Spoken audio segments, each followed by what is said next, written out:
top story has been AI infrastructure, and the big part is hardware has been a big part of it.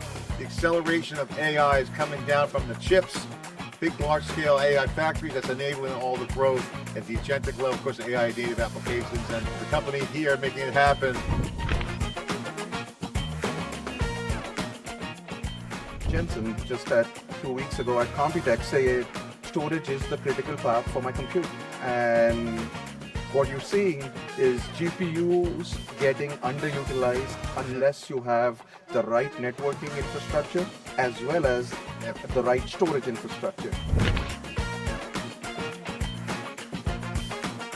Changing everything. It's such a diverse workload, John, that is driving us at AMD and certainly the whole industry to think, design, architect, and implement much more holistically than we ever have. So what's changed is not the local optimization on each of the elements, still have to do all of that, but you have to, as you said, at a system level, really optimize. And that's what we've changed at AMD. It's all about having enough capacity memory and then getting the bandwidth out of the memory. And the problem has been that AI is currently bottlenecked because of memory bandwidth. We didn't do PCI Express cards or OCP OAR modules.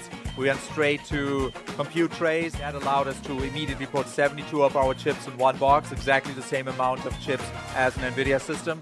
Just a much smaller box, only 30 kilowatts instead of 150 kilowatts. The holy trinity now is power, compute, and capital. We formed the view that the biggest bottleneck and the focus on the speed of deployment is a capital stack. How do you get the capital stack? How do you get the projects financed as fast as possible? Like if we just super focus on the demand side, bring the customers to this, we call it power envelope, bring capital with it, and focus on speed of deployments, you win at scale.